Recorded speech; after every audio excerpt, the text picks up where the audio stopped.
자, 오늘 이 본문의 말씀은 이제 역대하의 이제 아마샤 왕입니다. 이 아마샤는 그 이름 자체가 여호와는 강하다 이런 뜻이죠. 그래서 엘샤다이 그러죠. 그래서 나의 하나님, 나의 여호와는 강하다. 이게 이제 아마샤입니다. 25살의 왕위에 올랐고 예루살렘에서 29년 동안 통치했던 왕입니다. 어머니의 이름도 아주 신앙적입니다. 어머니의 이름이 여호앗단인데 이거는 여호와가 영예를 더해 주신다 이런 뜻입니다. 그래서 아주 믿음의 가정으로 이렇게 자랐는데 2절에 보면 아마샤가 여호와께서 보시기에 정직하게 행하기는 하였으나, 자, 정직하게 행하기는 하였으나 이 말은 하나님 앞에서 말씀에 크게 벗어나지 않고 말씀대로 이제 살기는 하였지만 단 온전한 마음으로 행하지는 아니하였더라. 그래서 아쉬운 게 뭐냐? 마음의 태도가 모자라다는 겁니다. 하기는 하는데 마음을 다해서 마음을 실어서 하지 않는다는 거죠. 여러분, 마음을 다하지 않으면 항상 거기에는 다른 마음이 틈탈 수가 있습니다. 하나님이 정말 싫어하는 건 뭐냐? 두 마음을 품는 거죠. 두 마음을 품기 전에 있는 마음의 상태가 뭐냐? 온전하지 못한 마음입니다. 그러니까 이 아마샤는 그 자체적으로 잠재적인 위험에 노출되어 있는 거죠. 내가 마음을 다하지 않는 그 상태와 태도로 인해서. 그래서 여러분 신명기 6장에 보면 들으라 이스라엘아 너희 하나님 여호와는 오직 유일한 여호와시니 그러면서 너희는 마음을 다하고 성품을 다하고 힘을 다하여 내 하나님 여호와를 사랑하라 하고 말씀하시죠.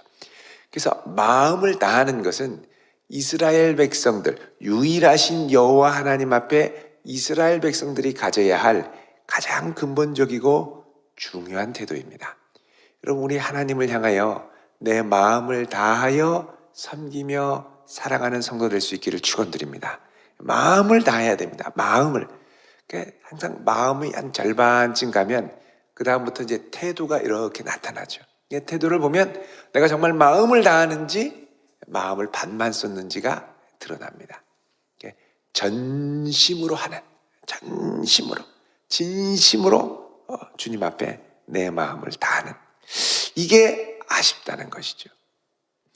자, 이 아마샤가 왕위에 올라서 3절에 나라가 굳게 섬에 그러죠. 여러분, 이게 참 하나님의 은혜입니다.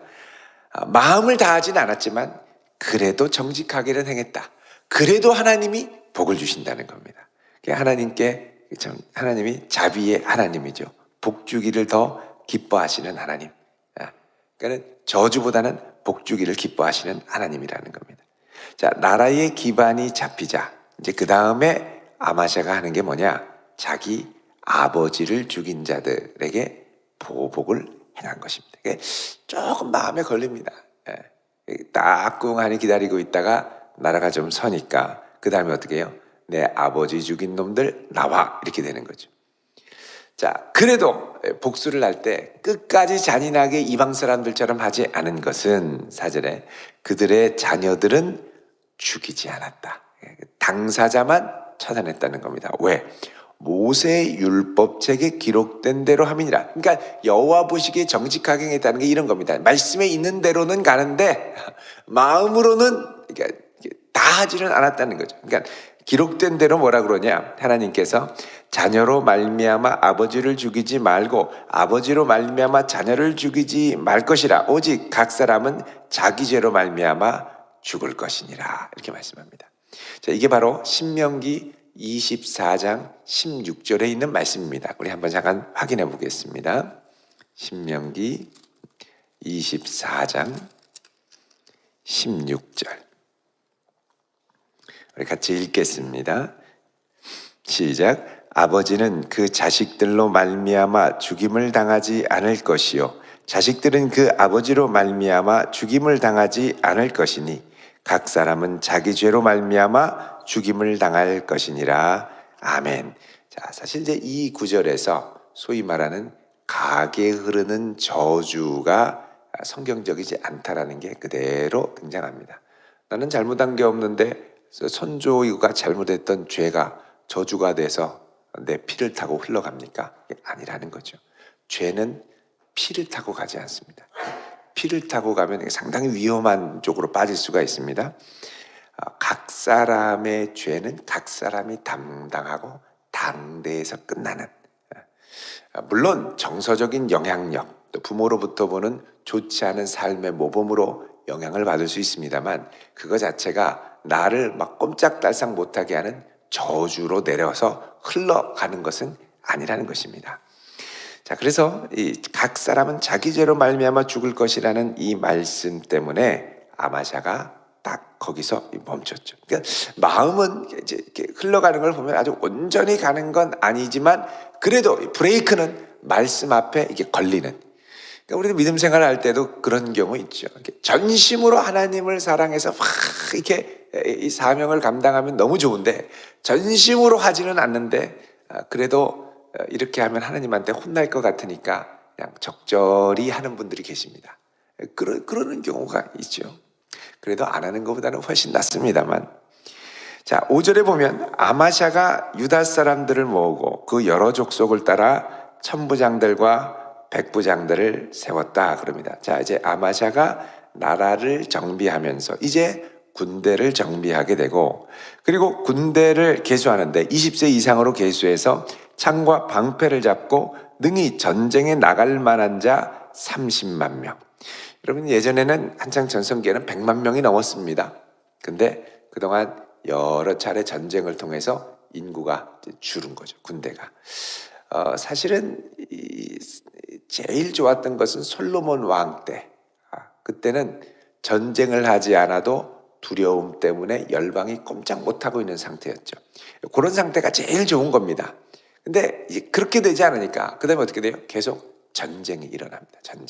전쟁이 일어나니까 계속 사상자가 발생하고 인구가 줄고 군대가 줄죠. 그러니까 하나님이 주신 복 중에 큰 복 중에 하나는 형통함의 복입니다. 두루두루 하나님께서 선한 길로 형통한 길을, 그게 사실 그 아브라함의 종 엘리에섹이 하나님 앞에 그 아내 이삭의 아내 리브가를 구하러 갈 때 기도하는 기도 제목이 있죠. 주여 나로 내가 가는 길을 형통케 하옵소서. 여러분, 이 복을 구할 수 있는 성도 될 수 있기를 바랍니다. 하나님이 형통케 하시는 것처럼 감사한 일이 없습니다. 자, 그래서 다 줄었어요. 줄지요. 주니까 이거 갖고 전쟁에 나가면 주변 백성들과 민족들하고 누구랑 싸우냐 이런 생각이 드는 거죠. 그래서 어떻게 했느냐? 용병을 고용하기로 했습니다. 어디? 바로 북이스라엘에. 6절에 보면 은 100달란트로. 여러분, 솔로몬 시대만 해도 금이었습니다. 근데 여기로 와서는 은으로 떨어집니다.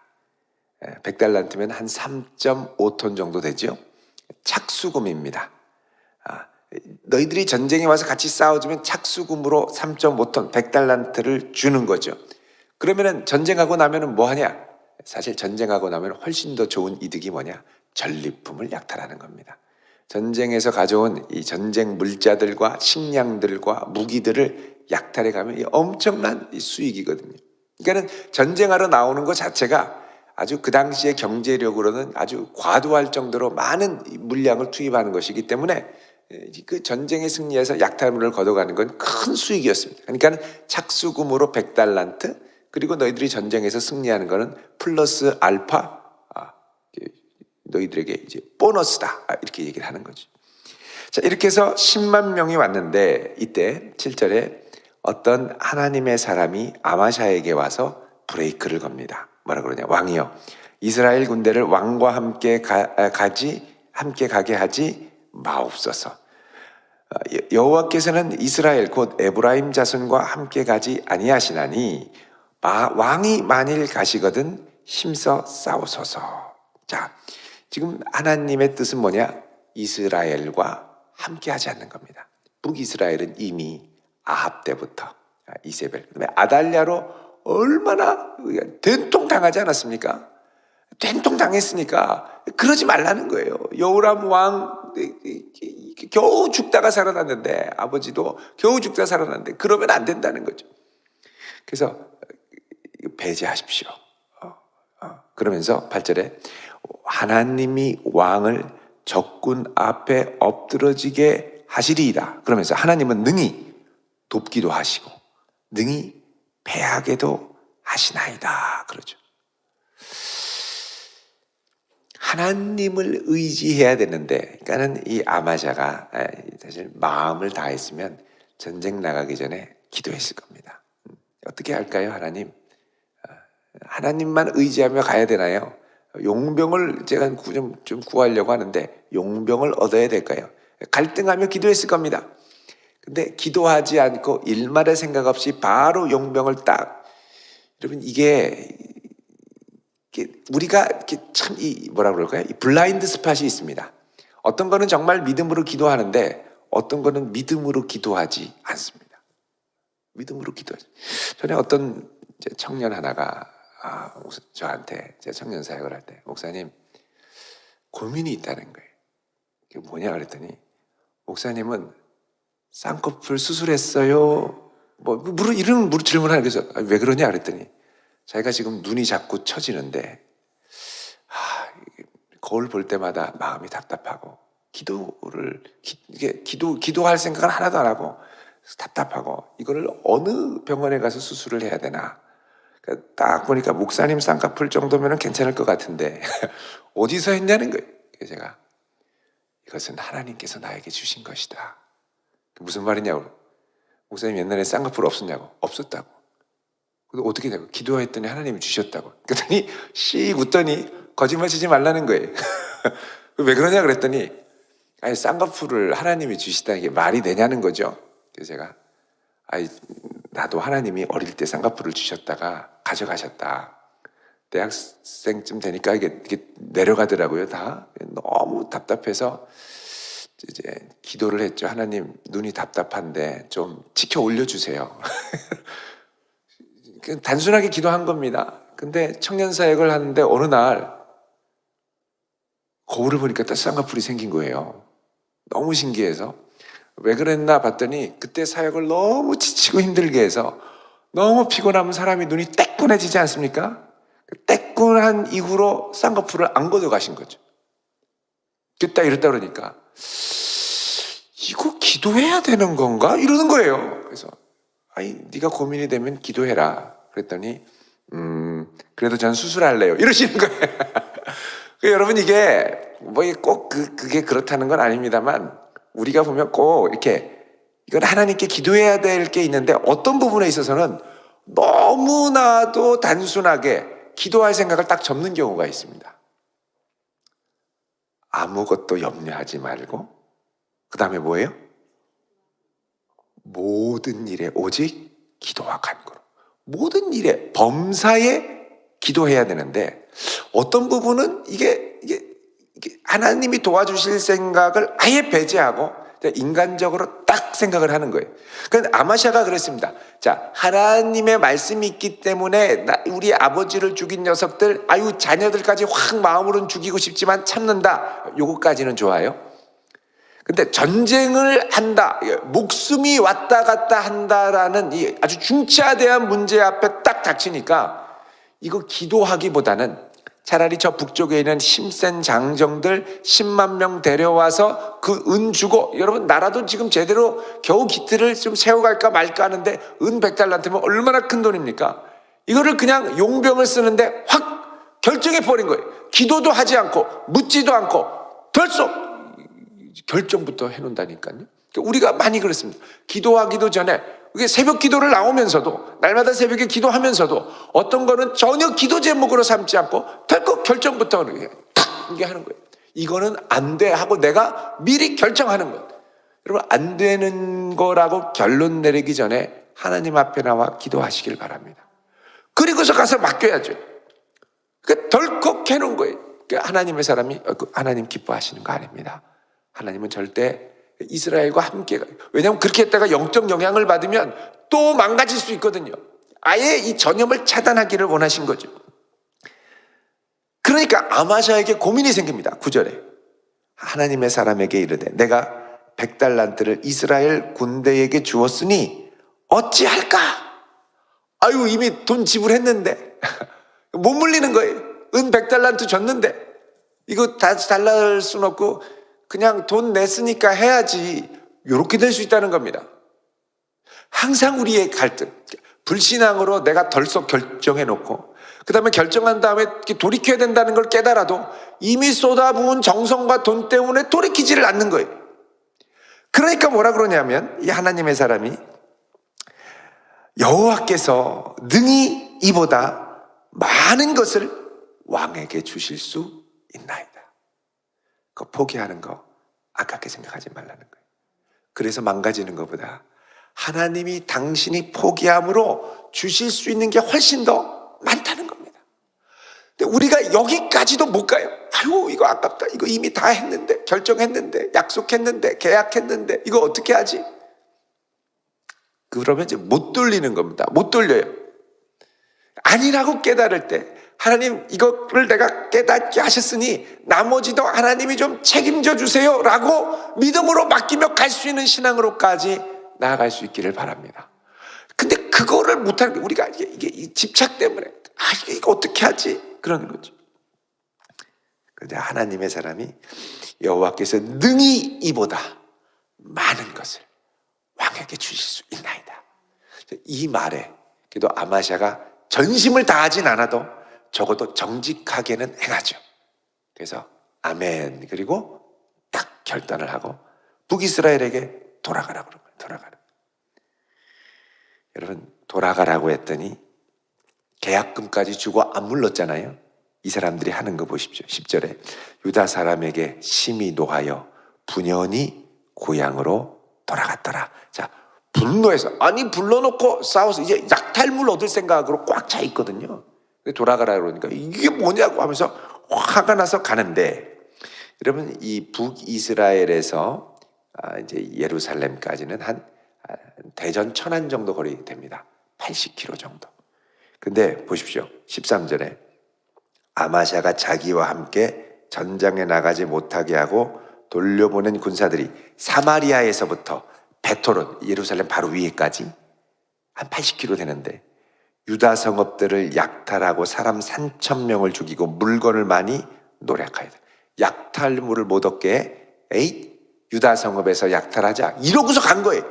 그러니까 요 정도로 나쁘고 악한 사람들과 함께 할 뻔했다는 것이죠. 하나님 막으셨습니다.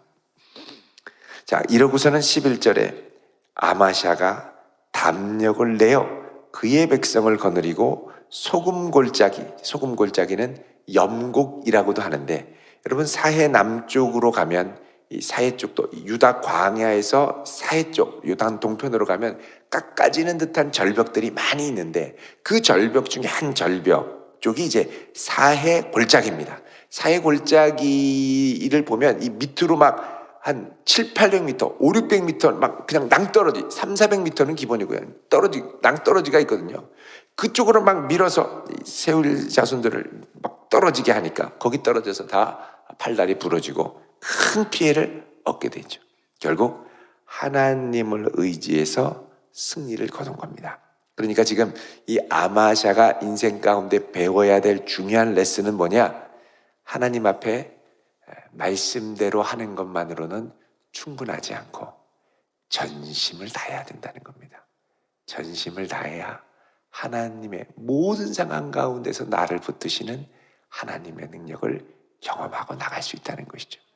여러분, 우리의 삶의 모든 부분에 전심으로 하나님만을 의지할 수 있는 성도 될 수 있기를 바랍니다. 내가 너무나도 당연해서 그냥 이거는 접고 인간적인 수단으로 하려고 할 때, 그때 만약에 하나님이 그래도 이거는 네가 기도해야 된다라고 깨닫게 하실 때, 그때는 주저없이 주님께 돌아와 무릎 꿇고 기도할 수 있는 성도 될 수 있기를 우리 주님의 이름으로 축원드립니다. 기도하겠습니다. 거룩하신 아버지 하나님, 이 한날을 주의 능력의 장중에 우리를 붙들어 주시고 우리의 모든 고민과 갈등과 어려움을 주님께 내어 맡기며 기도하는 자로 세워 주시옵소서. 마음을 다하고 뜻을 다하고 힘을 다하여 우리 주님을 사랑하는 자 되도록 오늘 이 한날도 우리의 걸음을 인도하여 주시옵소서. 오늘 이 아침 주님 앞에 간절한 기도의 제목을 담아 예물 드리오니 주여 받으시고 응답하여 주옵소서. 예수 그리스도의 이름으로 기도드리옵나이다. 아멘.